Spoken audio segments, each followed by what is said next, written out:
Tom looked at Pat, his voice tight with worry. Mom, why does Jeffrey need to go? He doesn't belong there, and honestly, I really don't like his family, especially his brother. Pat let out a slow breath, clearly weighing her words carefully. Tom, listen to me. Most of these cases, they involve people with very complex needs. Some of them handle responsibilities worth billions, trusts, estates, things you wouldn't even imagine. Jeffrey is one of those cases.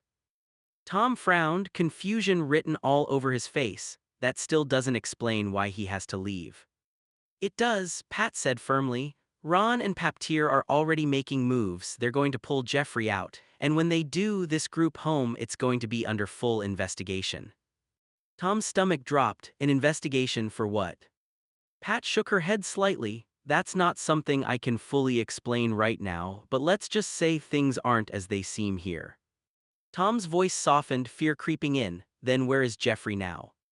Pat hesitated for a moment, something she rarely did. I don't know. Jeffrey looked down, his hands trembling slightly as he spoke. I know, I wasn't supposed to stay at the home, but can I at least call Tom? Ron's expression softened for a moment, but he quickly shook his head. Jen, I'm sorry, not right now. Jeffrey's eyes widened. Why not? He's probably worried about me. Ron stepped closer, lowering his voice. Because whoever is after your money, they're watching everything. Calls, messages, anything. If you reach out, you could put Tom in danger too. Jeffrey swallowed hard, his voice barely above a whisper. I didn't ask for any of this. I know, Ron said quietly. And that's exactly why we have to be careful. Until I deal with the people trying to take what's yours, you need to stay hidden. Jeffrey nodded slowly, though it was clear it hurt him. Okay, but when this is over, I'm calling him first. Ron gave a small, reassuring nod. You will, I promise. Peter gave a soft sigh as he looked at Jeffrey. Until then, Jen, let me help you get changed. After that, you can relax and lie down on the bed, okay? Jeffrey shifted a little, clearly uncomfortable. Can I at least take this dress off now? Peter nodded. Yes, you can, but when you go outside, you'll need to have something on, all right. Jeffrey let out a small breath. We're in the UK, though. Ron, who had been standing near the door, finally spoke up, his tone firm but calm. Even if we're in the UK, you never let your guard down. Jeffrey looked between them, slowly nodding as the weight of everything settled in again. Okay. Peter gently guided him toward the bed. Come on, let's get you comfortable. You've been through enough for today. Jeffrey lay down quietly, the tension in his body slowly easing, though his mind was still far away, thinking about Tom. Will stepped into the room, lowering his voice. Ron, the hotel manager, wants to speak with you.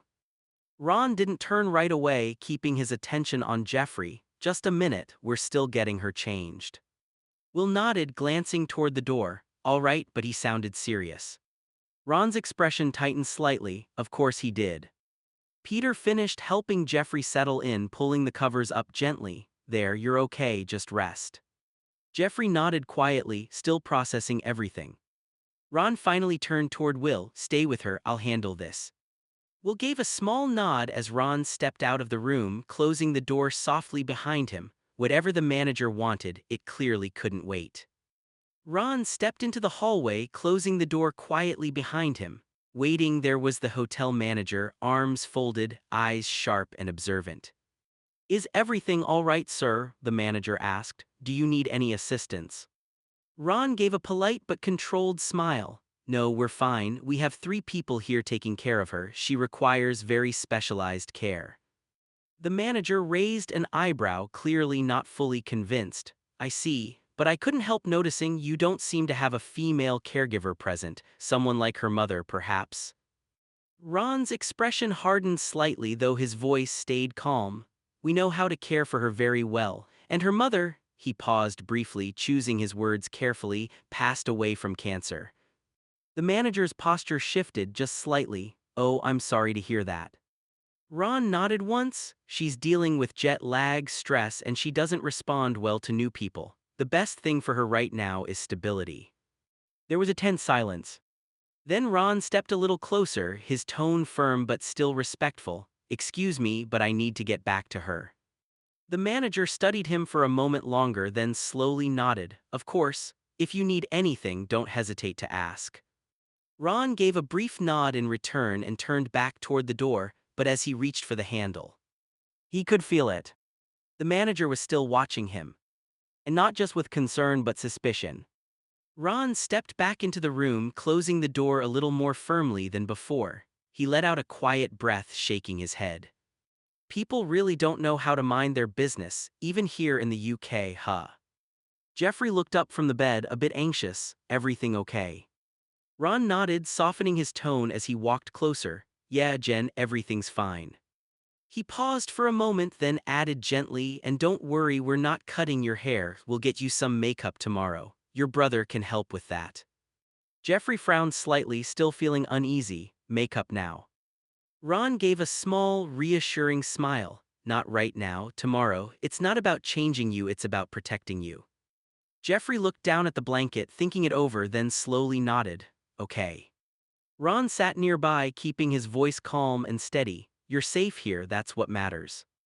But even as he said it, his eyes flicked briefly toward the door, still thinking about the manager and who else might be watching. Peter quietly laid out a set of clothes on the chair, along with a pair of stockings and a couple of protective items. Jeffrey stared at them for a moment, his voice shaky. Peter, is all of this going too far? He swallowed, frustration and sadness building in his chest. Dad is just going to believe whatever Ron is saying. I want my old life back. Peter paused, softening his expression. He didn't rush to respond. Hey, he said gently, stepping a little closer. I know this feels overwhelming. Jeffrey looked down, blinking hard.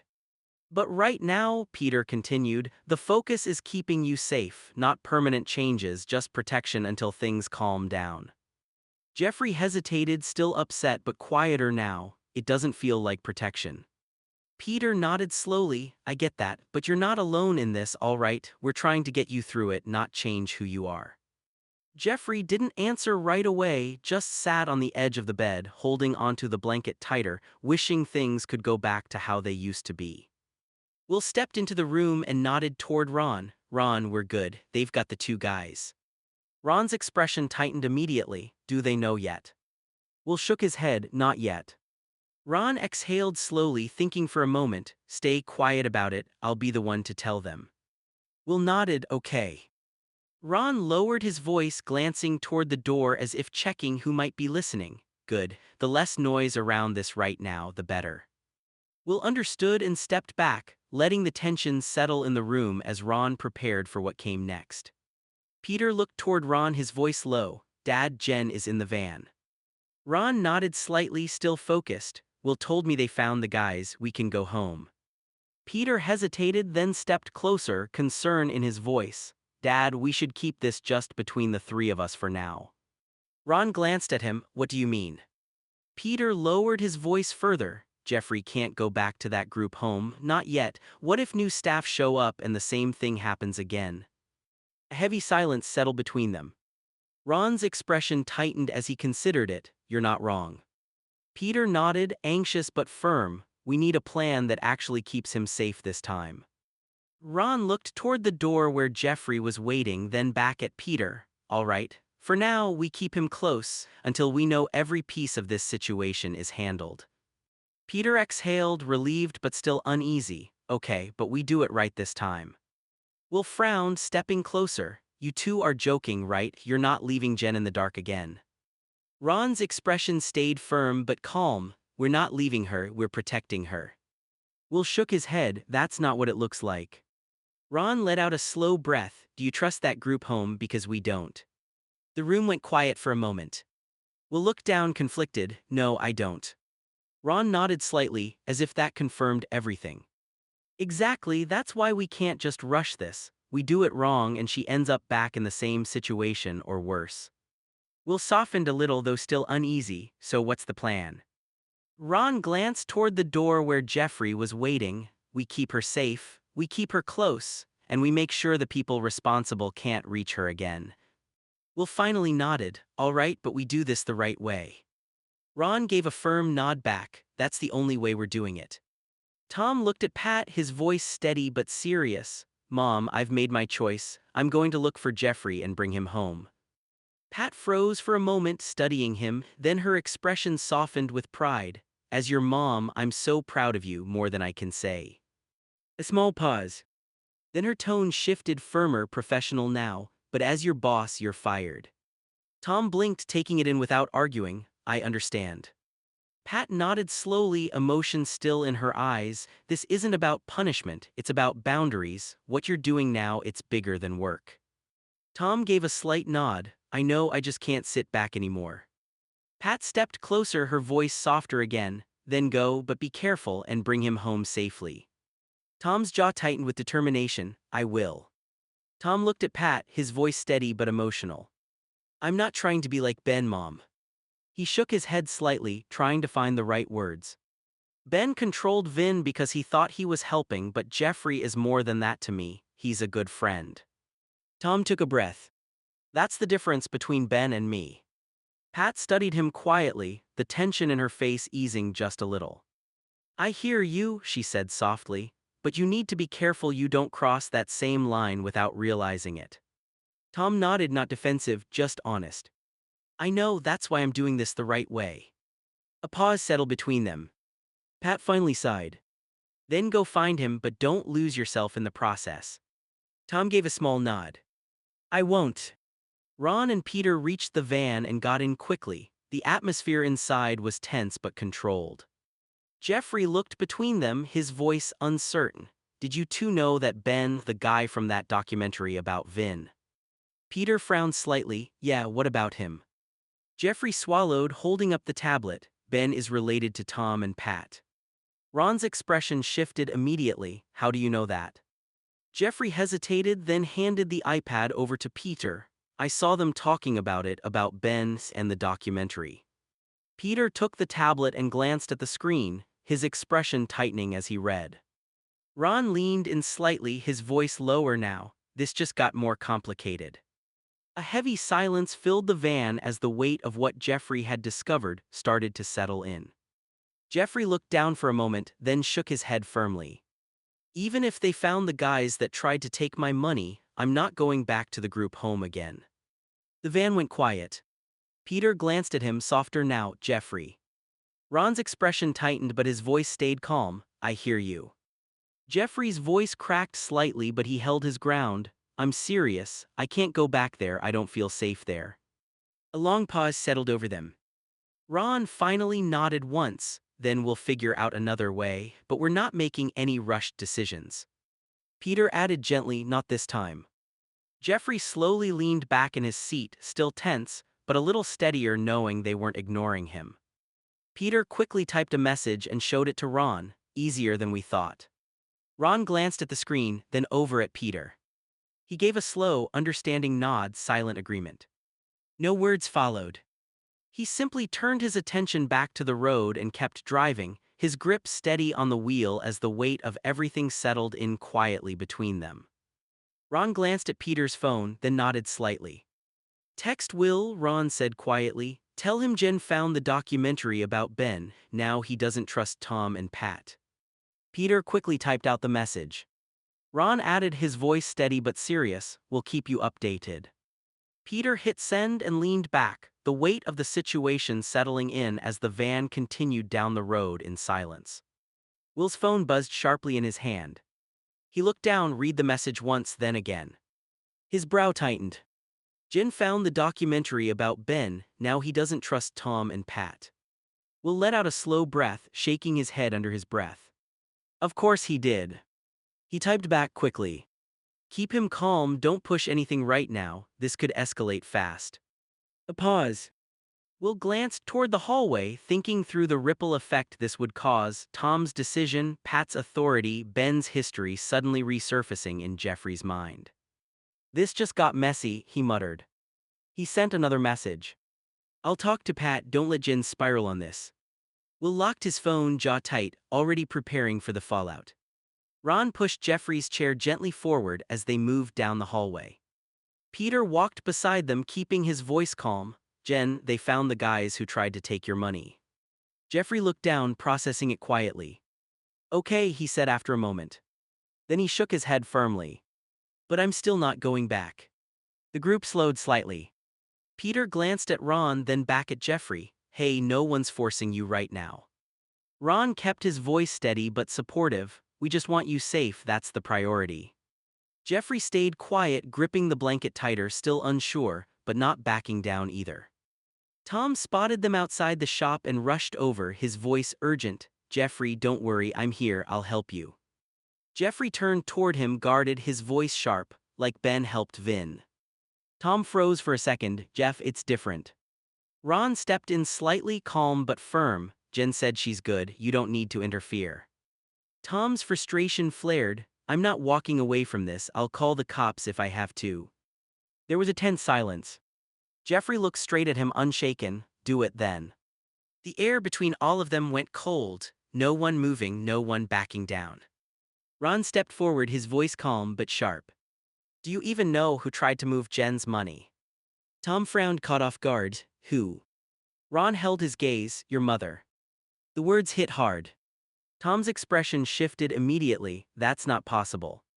Ron didn't back down. She's been trying to redirect funds without proper consent. That money was set aside for Jeffrey, for him alone. Tom shook his head, struggling to process it. No, there has to be some mistake. Ron's tone turned colder. There is. He pulled out his phone slightly, just enough to make the point clear. So go ahead, call the police, Ron continued.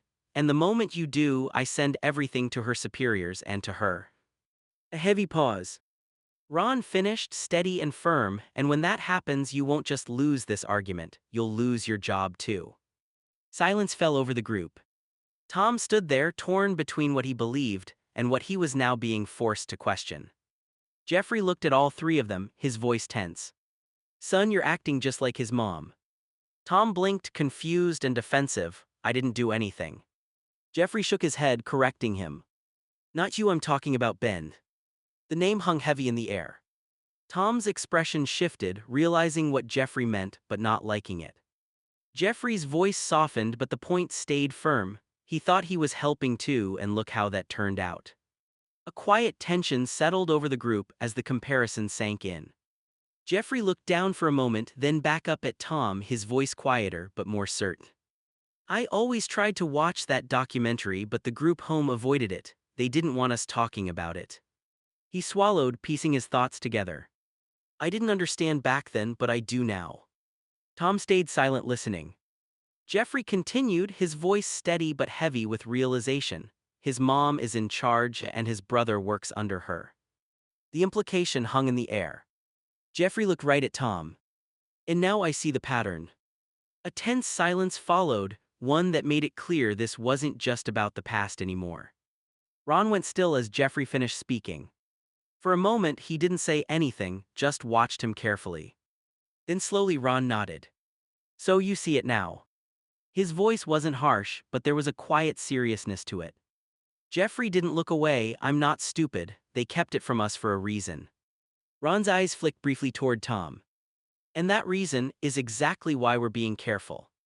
Tom stepped forward, frustration breaking through. Okay, no, that's not fair. All eyes turned to him. Tom shook his head, trying to stay calm. Jeff, you're connecting things that aren't the same. What happened with Ben and Vin, that's not me. Jeffrey's expression didn't change. It sounds the same. It's not, Tom insisted. I'm not trying to control you, I came here because I care about you.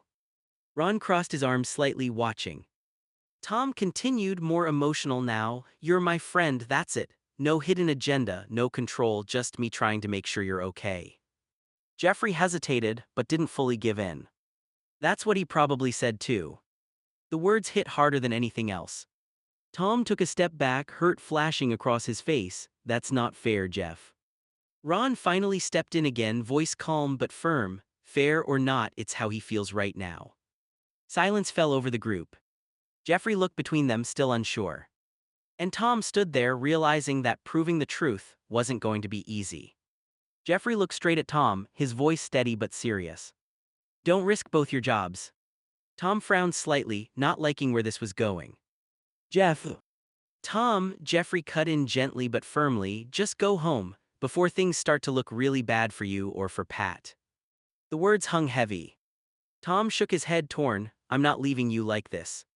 Jeffrey's expression softened, but he didn't back down. You're not helping me by staying, you're making it worse.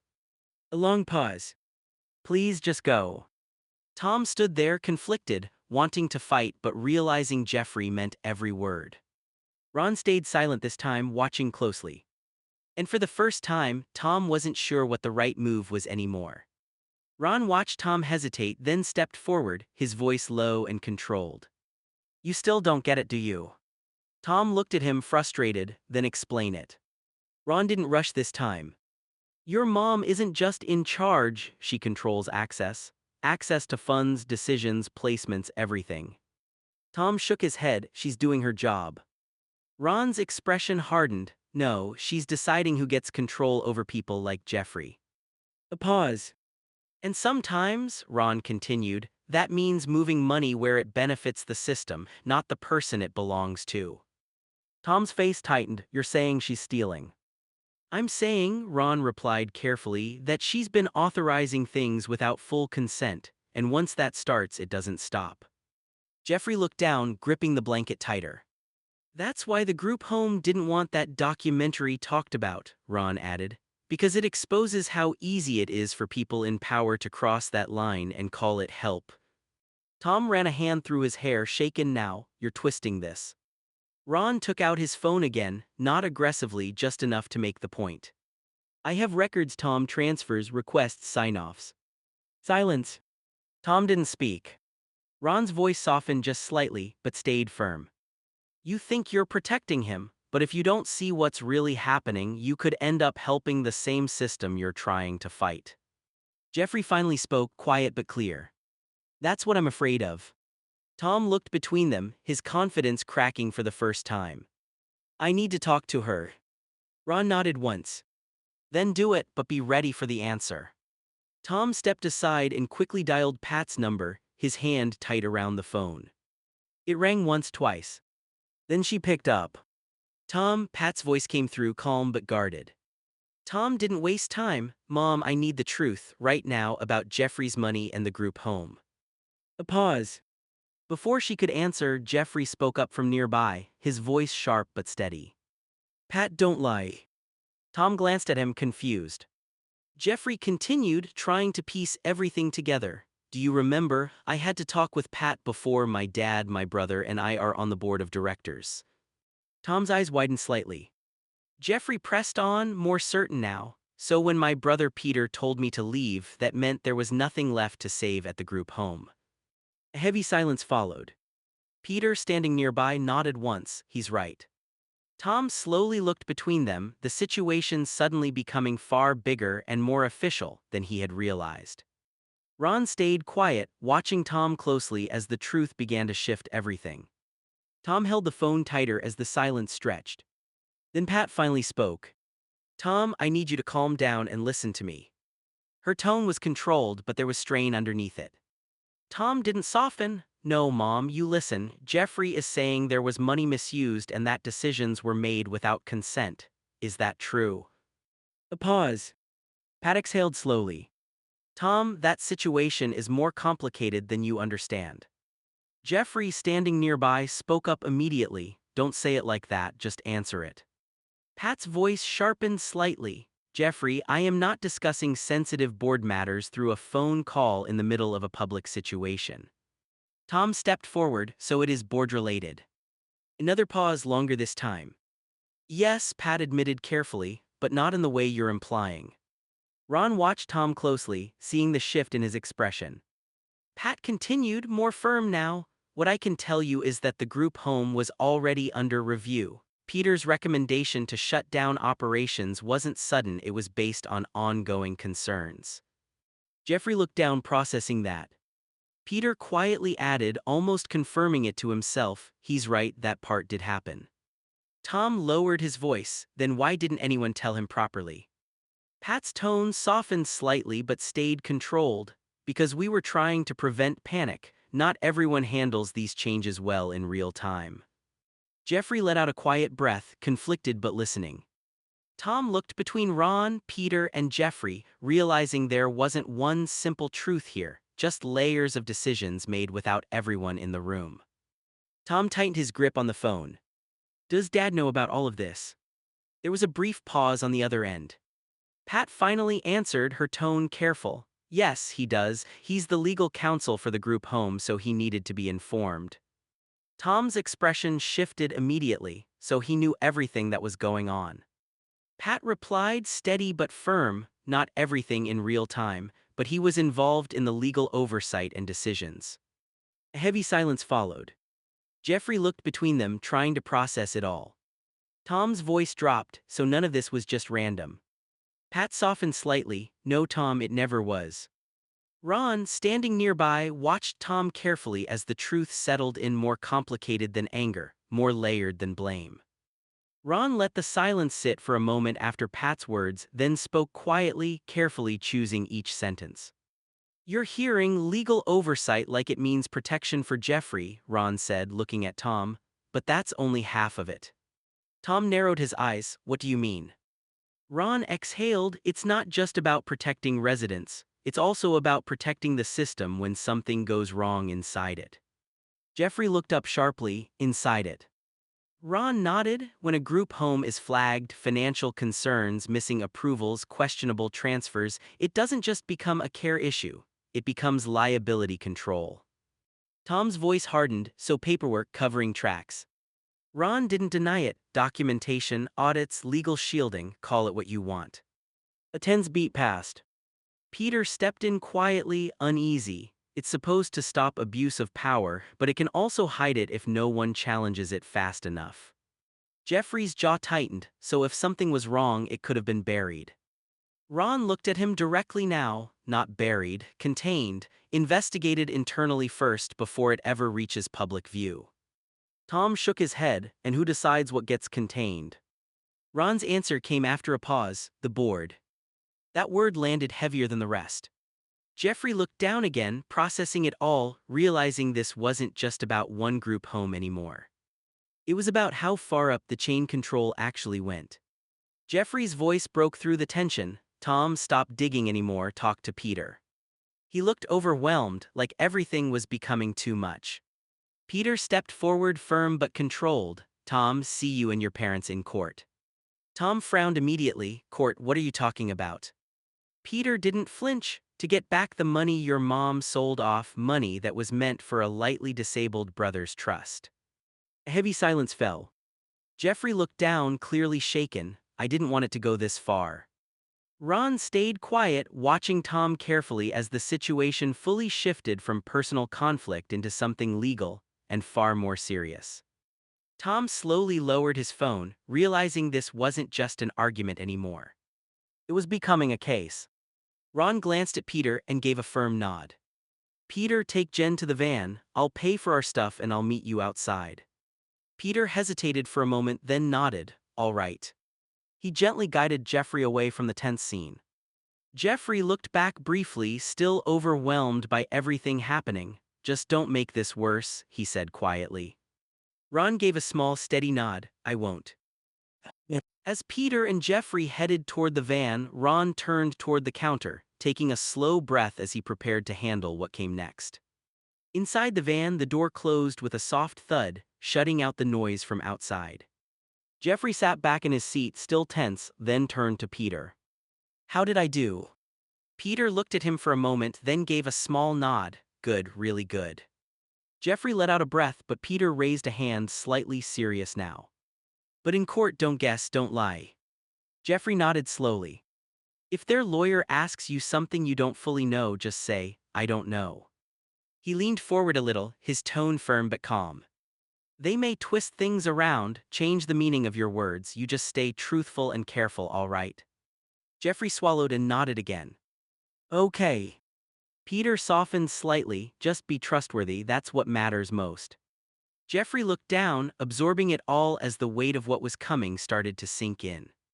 Jeffrey sat in his wheelchair beside Peter, just outside the courtroom doors. The hallway was quiet but heavy. People moved past them, voices low, footsteps echoing, but Jeffrey barely noticed any of it.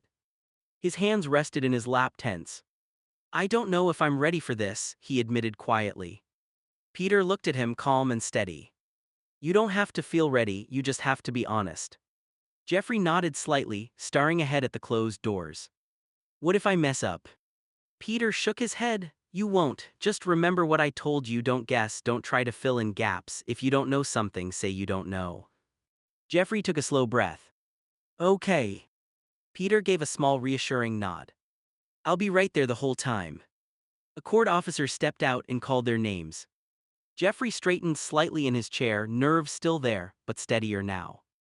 Peter placed a hand briefly on the back of the wheelchair. Ready. Jeffrey hesitated, then gave a small nod. Yeah. And together, they moved forward into the courtroom. Peter stood and faced the witness stand. Mr. Armtod, he began, professional and composed, does your son Jeffrey have any limitations? Ron sat upright, steady under the pressure. Yes, he said calmly. Jeffrey has mild cerebral palsy. It affects him physically, his movement and coordination. He paused briefly, making sure his words were clear. But mentally, he's fully capable. He understands what's happening, he makes his own decisions, and he knows right from wrong. A quiet murmur moved through the courtroom. Peter nodded slightly, continuing. So to be clear, his condition does not impact his ability to make informed decisions. Ron answered without hesitation. That's correct. Jeffrey sat nearby, listening, nervous, but also reassured hearing his father speak with confidence about him. Peter continued, his tone steady. Mr. Armtod, why didn't you place Jeffrey's money into a standard bank account with a debit card? Ron nodded slightly, prepared for the question.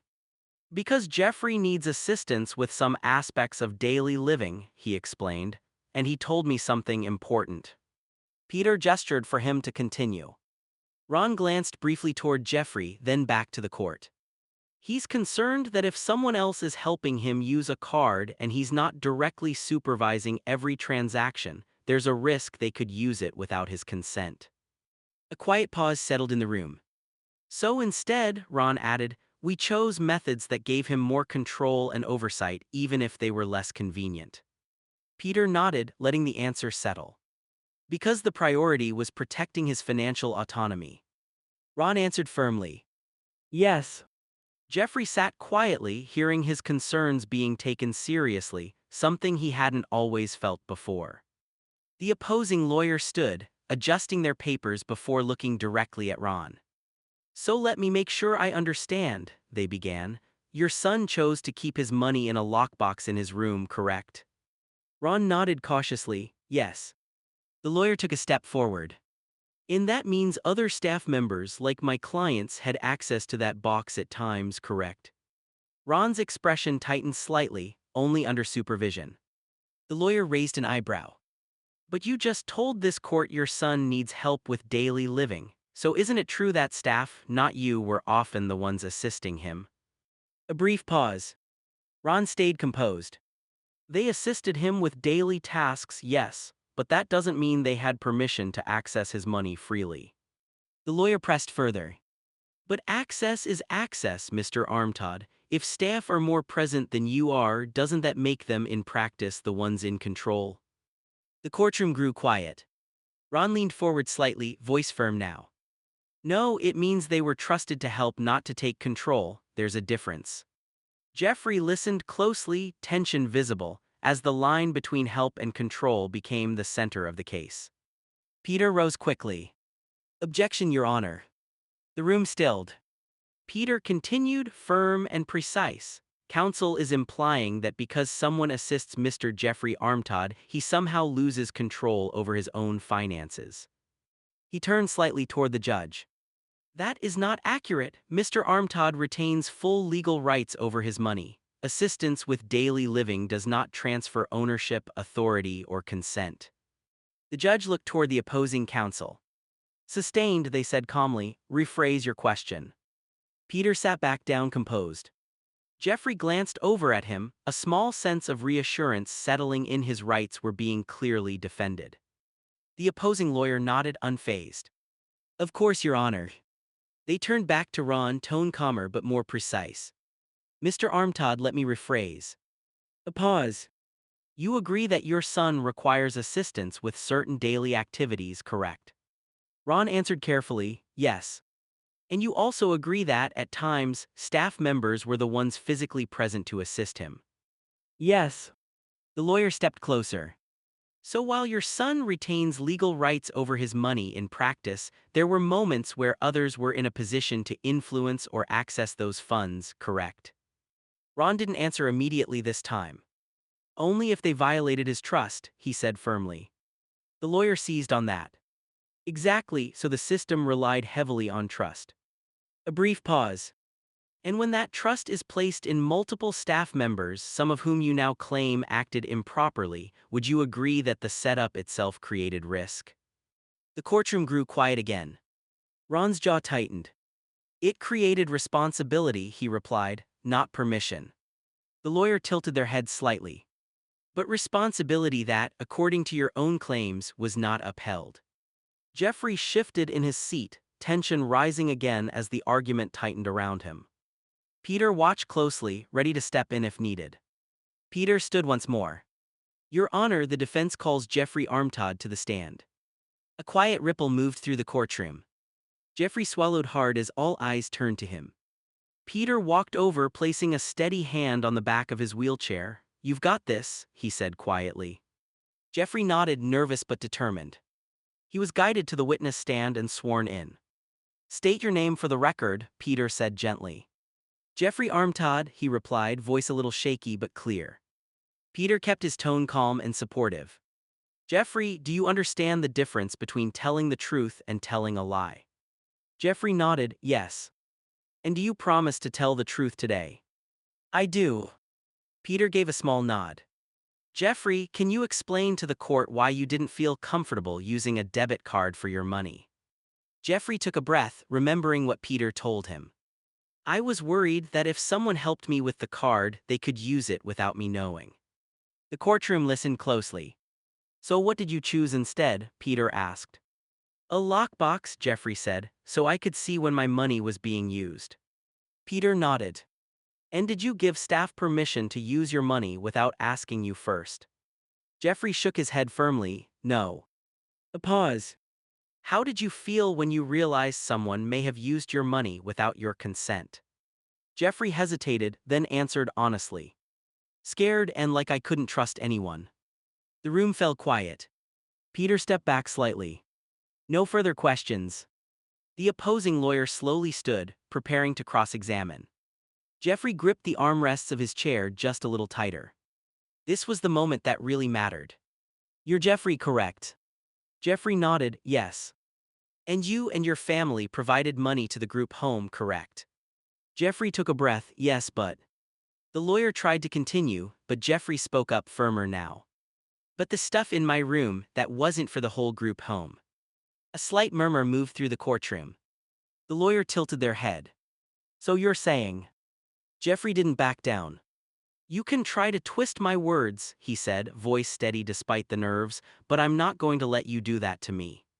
The courtroom went quiet. Peter glanced up, impressed but composed. Ron watched closely, a hint of pride in his expression. The judge leaned forward slightly, interested now not just in the facts but in Jeffrey's clarity. The opposing lawyer paused for a moment, recalibrating. Here's a cleaner, more realistic courtroom version of your scene. The opposing lawyer turned toward the judge. Your Honor, I ask that the witness be instructed to answer only the questions being asked. The judge nodded.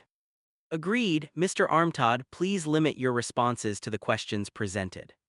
Jeffrey straightened slightly in his chair, a bit embarrassed but composed. Sorry, Your Honor, he said, it won't happen again. The judge gave a small nod. Very well, proceed. The opposing lawyer turned back to Jeffrey, ready to continue, this time with even more control over the questioning. Jeffrey gripped the armrests lightly, reminding himself of Peter's advice. Just answer, don't guess, stay truthful. The opposing lawyer paced slowly in front of the stand, watching Jeffrey carefully. Mr. Armtad, they began, voice calm but pointed, you've said staff may have had access to your belongings, correct? Jeffrey nodded cautiously, yes, under supervision. The lawyer nodded as if agreeing. So is it fair to say you cannot personally account for every single instance where your money was handled? Jeffrey hesitated. I mean, I try to. The lawyer immediately seized on that. So you're not certain? Jeffrey frowned, realizing the trap forming. Peter leaned forward slightly, alert. Jeffrey took a breath, remembering what he was told.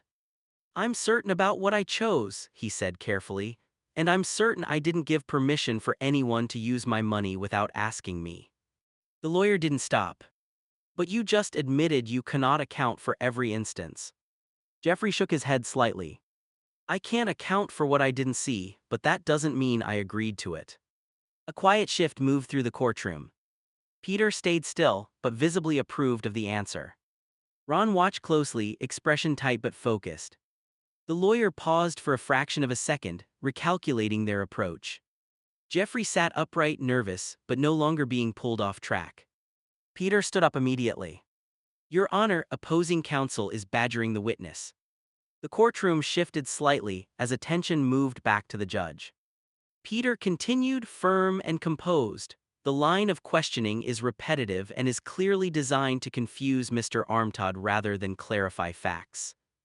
The opposing lawyer opened their mouth to respond, but the judge raised a hand. Enough. A pause. The judge looked at the lawyer directly. Counsel, rephrase your questions, do not argue with the witness. The lawyer gave a small nod, backing off slightly. Understood, Your Honor. Peter sat back down, briefly glancing at Jeffrey with reassurance. Jeffrey exhaled quietly, shoulders easing just a bit. The judge turned back to the courtroom. Proceed properly. The opposing lawyer slid a document forward. Mr. Armtad, please read the highlighted section. Jeffrey leaned in slightly, squinting as he tried to follow along. He read aloud slowly, carefully. In case of emergency, Mr. Jeffrey Armtad is approving to share assets. He paused, confusion creeping into his voice. The lawyer stepped in quickly. Is that your handwritten signature? Jeffrey frowned, looking closer. No, he said firmly, because I can't hold a pen, I can't even feed myself without help. A murmur moved through the courtroom. He shook his head. That signature is doctored. The room went quiet. Peter's expression sharpened immediately. Ron leaned forward slightly, watching closely. The opposing lawyer hesitated for the first time, caught off guard.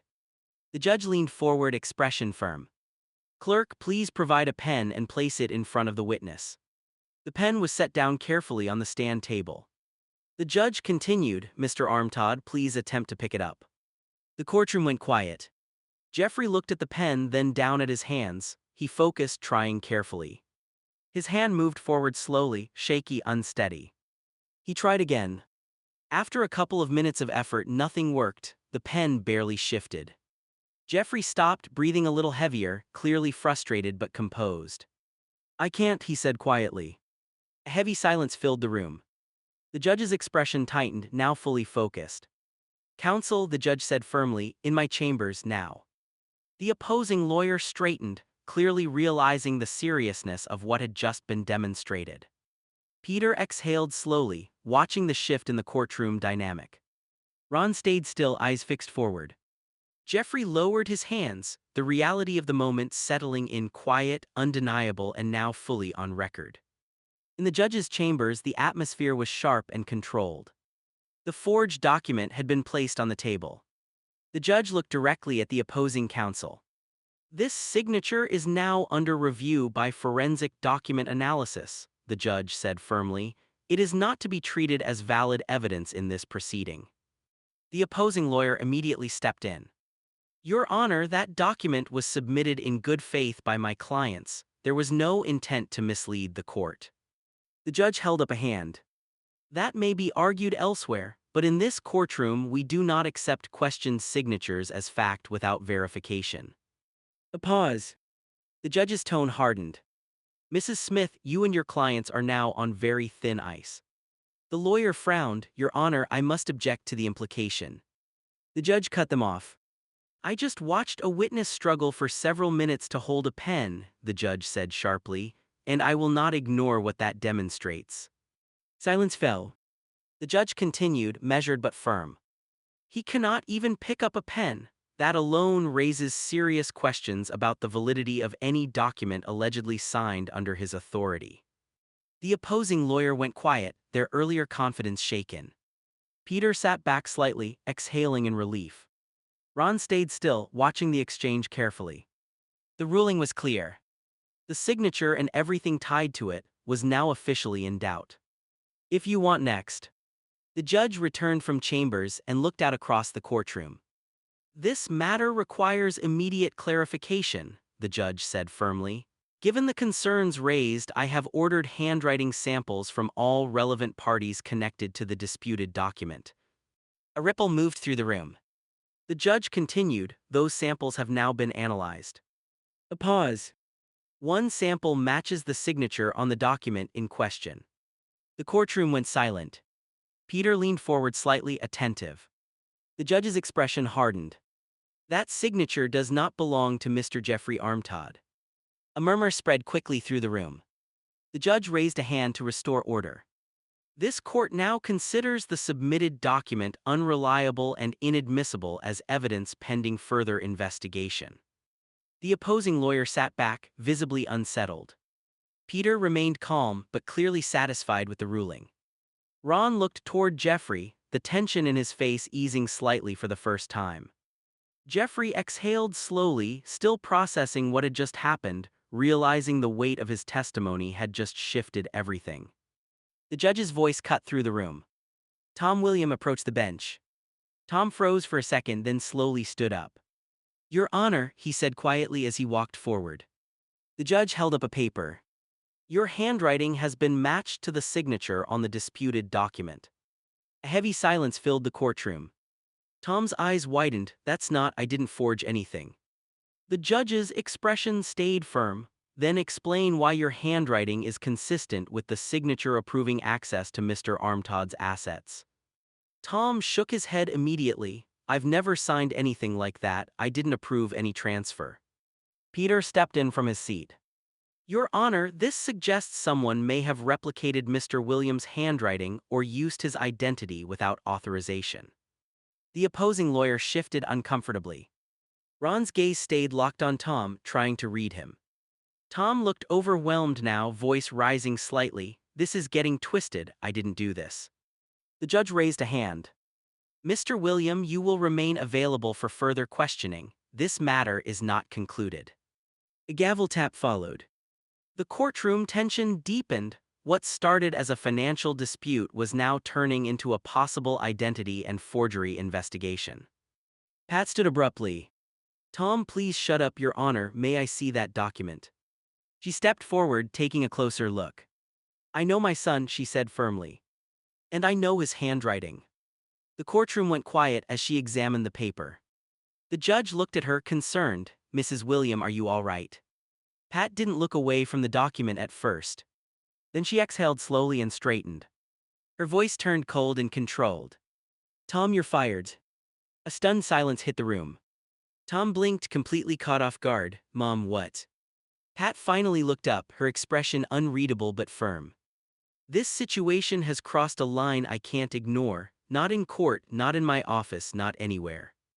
Peter sat back slightly, watching the shift carefully. Ron stayed still, his expression tightening as the stakes suddenly rose again. The judge raised a hand.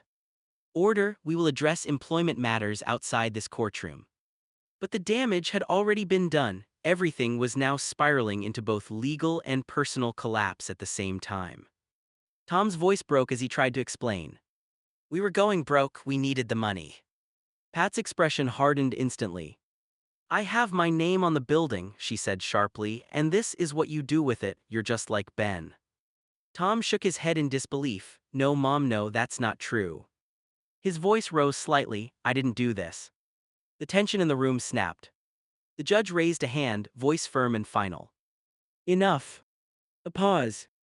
Bailiff, take Mr. William into custody for alleged fraud pending investigation. The courtroom erupted in murmurs. Tom froze. What? Two officers stepped forward. Peter stood quickly. Your Honor, this may be a misunderstanding. But the judge remained firm. That will be determined during investigation. At this time, there is sufficient cause for detention. Ron sat still, watching as reality shifted again, fast and irreversible. Pat didn't move. Tom was led away, stunned and protesting, as the courtroom descended into controlled chaos. Peter stood quickly. Your Honor, I request a recess and to reconvene tomorrow. My client is in distress right now. The courtroom slowly settled as attention shifted back to the bench. The judge considered it for a moment, then nodded. Request granted. A pause. This court is adjourned until tomorrow morning. The gavel struck once. People began to move, speaking in low voices as the tension finally loosened. Peter turned slightly toward Jeffrey, keeping his voice calm. You did well today, we'll pick this up tomorrow. Jeffrey exhaled, still shaken but quieter now. Ron stayed close, watching the room carefully as things wound down. The case wasn't over, but for now, everyone needed space to breathe. Once Peter got Jeffrey into the van, the door closed softly behind them. The silence didn't last long. Jeffrey's face crumpled and he started to cry. I'm stupid, he said shakily. I can't believe my friend was the thief. He wiped his face quickly, frustrated with himself. I bet he paid those other two guys to walk into the airport and distract everyone so they could get to my money. Peter immediately shook his head. Jeffrey, no, don't do that to yourself. He sat beside him, voice calm and steady. You're not stupid, you were trying to understand something that a lot of adults couldn't even see clearly. Jeffrey looked down, still breathing unevenly. I should have known. Peter softened his tone. No, you were trying to trust people, that's not a weakness. A pause. It's just painful when that trust gets broken. Jeffrey stayed quiet, tears still in his eyes but listening. Peter continued gently. We'll sort out what's real and what's assumption, but you're not alone in this, okay? Jeffrey nodded slowly, still emotional, but a little steadier than before. The van door opened and Ron stepped in quietly. He looked at Jeffrey for a moment, seeing the tears. Jeffrey, I'm sorry. Jeffrey didn't look up right away. Tom wanted me to go back, he said, voice shaky. Why, for more money? The question hung in the air. Ron sat down across from him, choosing his words carefully. We don't know all of that yet, he said calmly. What we do know is that something wasn't right. Jeffrey shook his head, hurt clear on his face. I thought he cared. Peter leaned in slightly. He might have. People can care and still make really bad decisions. Jeffrey wiped his eyes again. That doesn't make it okay. Ron nodded. You're right, it doesn't. A quiet pause settled in. Ron's voice softened. But this isn't on you, you didn't cause any of this. Jeffrey didn't answer right away, but he stopped blaming himself at least a little. Here's a cleaned-up, emotional scene showing Tom's side in custody. Tom sat in the holding room, his hands clasped tightly together, trying to steady his breathing. Across from him sat his lawyer, speaking quietly. You need to stay calm, don't say anything to anyone except me, do you understand? Tom nodded, shaken. I didn't mean for any of this to happen, he said. I was trying to fix things, we were losing everything. The lawyer leaned forward. Then you explain that in court, not out there, not to them.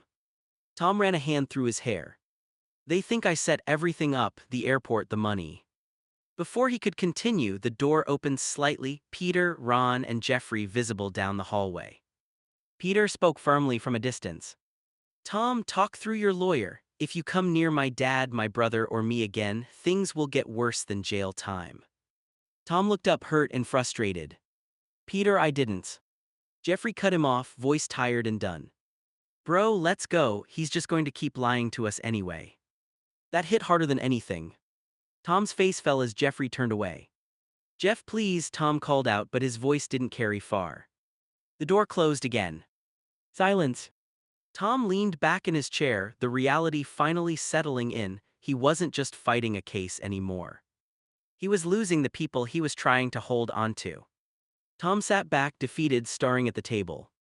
What now? He said quietly. I can't explain anything if Jeffrey doesn't even want to hear my side. His lawyer didn't soften. Then you don't explain it to him, they said. You explain it in court. Tom looked up, frustrated. That's not the same. No, the lawyer agreed, but right now it's the only place that matters. A pause. If you want any chance of fixing this, legally or personally, you start by telling the truth where it counts. Tom swallowed hard. And if he never believes me? The lawyer held his gaze. Then you focus on what you can control, the facts. Silence filled the room again. Tom leaned back, staring at nothing. I never wanted it to go this far. The lawyer nodded slightly. Most people don't, but now that it has, this is where you deal with it. Tom closed his eyes for a moment, realizing the next time he spoke, it wouldn't be to Jeffrey. It would be in court. Peter stood as court came back into session, his tone formal and controlled. Your Honor, my family is requesting a restraining order against Mr. William and Ms. William. A quiet murmur moved through the courtroom. Peter continued, more serious now. Additionally, Jeffrey Armtod is not present in person today. After learning that Mr. William took his money, he suffered a seizure at home. The room shifted, concern spreading. He will be appearing via video. All eyes turned as a screen was brought into view. Jeffrey appeared on it, pale but alert, sitting carefully with support nearby. The judge nodded, expression softened but focused. Mr. Armtod, can you hear us? Jeffrey gave a small nod. Yes, Your Honor. The judge looked back to Peter. Proceed with your request. Peter stepped forward. Given the events that have unfolded, financial misconduct, emotional distress, and now a medical incident, we believe it is necessary to ensure Jeffrey's safety and well-being through legal protect. The judge turned toward Tom and his lawyer. You will have an opportunity to respond. Tom looked up at the screen, seeing Jeffrey, realizing just how far things had gone. The courtroom went quiet as Jeffrey appeared on the screen. He looked pale, but his voice, though slightly shaky, was steady. He looked directly at Tom. Mr. William, you keep saying, I'm not like my brother Ben. A pause. But your actions speak louder than your words. Tom lowered his eyes. You made me trust you, Jeffrey continued, just like Ben did to Vin. The words landed hard. Then Jeffrey shifted his gaze slightly. And Pat, how can you live with yourself? A ripple moved through the courtroom. My father, Ron Armtod, got you fired, and now everything is coming out, money taken from residents since 2008. He took a breath, clearly emotional but holding it together. At this point, all I want from both of you is my money. A pause. Otherwise, stay away from me and my family. Silence filled the room. Tom sat frozen, unable to respond. Pat looked shaken for the first time. Even the judge remained still for a moment, letting the weight of Jeffrey's words settle over everyone. Tom's lawyer stood. Your Honor, my client would like to say something to Jeffrey, may he? The judge looked toward the screen. Mr. Armtod. Jeffrey didn't hesitate. I just want my money. His voice was flat, final. Before anyone could respond, the screen went black. A quiet ripple spread through the courtroom. Tom leaned forward slightly, Jeff. But it was too late. Cut to Jeffrey's side. Jeffrey sat back exhausted, the call ended. Ron was right there beside him. You did enough, Ron said gently. Jeffrey shook his head, eyes still wet. I don't want to hear anything else from him. Ron nodded. You don't have to. Jeffrey leaned slightly toward him, drained. I just want this to be over. Ron placed a steady hand on his shoulder. We'll get there one step at a time. Back in the courtroom, the silence lingered. Tom slowly sat back down, realizing he missed his chance to say anything that mattered. The courtroom was still tense after the screen went black. Just as the judge was about to speak, Peter stood up again. Your Honor, there's one more thing. The room shifted. Peter held up a folder. We recovered transaction logs tied to the missing funds. Tom looked up, confused. I already told you I didn't take all of it. Peter opened the folder slowly. That's the point. A pause. Not all of it was taken by Tom. A murmur spread across the courtroom. The judge leaned forward, explain. Peter continued. The initial unauthorized transfer, yes, it traces back to Tom's credentials. Tom closed his eyes briefly. But the larger withdrawals, Peter said, turning a page, continued after that, from a different access point. Ron's expression tightened. What are you saying? Peter looked directly at the opposing counsel's table. Someone else inside the system kept it going. Silence. The judge's voice cut in, do you have a name? Peter nodded slowly. Yes. He placed the document down. The access logs match an internal administrative override tied to a senior account. All eyes shifted toward Pat. Tom's head snapped up. Mom. Pat didn't move. Her face went pale. Peter finished calm but firm. The same system authority that could approve, redirect, and conceal transactions. The courtroom erupted. Tom shook his head in disbelief. No, that's not possible. Ron stared, realization hitting. The judge slammed the gavel. Order. But the damage was done. The truth wasn't simple. It never was. Tom may have opened the door, but someone else had been walking through it the entire time. Here's a strong cinematic final ending scene. The courtroom stood in stunned silence after the revelation. The judge didn't hesitate this time. Bailiff. A pause. Take both Ms. William and Mr. William into custody pending full investigation into fraud, conspiracy, and financial exploitation. Gasps echoed through the room. Tom looked frozen. Mom, he said, barely able to process it. Pat didn't look at him. For the first time, she had nothing to say. The officers stepped forward. Tom didn't fight it this time. He just looked across the room, toward the empty screen where Jeffrey had been. I did care, he muttered almost to himself. But no one answered. Cut to outside the courthouse. Peter pushed Jeffrey's wheelchair down the steps, Ron walking beside them. The air felt different now, lighter, but still heavy with everything that had happened. Jeffrey looked up. Is it over? Ron exhaled slowly. The hard part is. Peter added, the rest is just making things right. Jeffrey nodded, quiet. Am I getting my money back? Peter gave a small, reassuring smile. Yes, every dollar we can recover. A pause. Jeffrey looked down at his hands. I don't want to go back to how things were. Ron crouched slightly to meet his eyes. Then we won't, we build something better. Jeffrey looked at him, searching for doubt. But didn't find any. Okay. Final cut weeks later. A smaller room, no courtroom, no tension. Just calm. Jeffrey sat by a window, paperwork in front of him. Peter beside him. Ron nearby. Peter pointed to a document. This account is fully in your name now, with protections you choose. Jeffrey nodded slowly. So no one can touch it without me. Peter shook his head, no one. Jeffrey signed carefully with assistance. This time, it was real. Final scene. Jeffrey sat outside watching the sky. Peaceful. Still healing but safe. Ron sat beside him. You okay? Jeffrey nodded. Yeah. A small pause. I think I am. Peter stood nearby, keeping watch, not out of fear anymore but out of care. No more secrets. No more control. Just truth and a second chance. And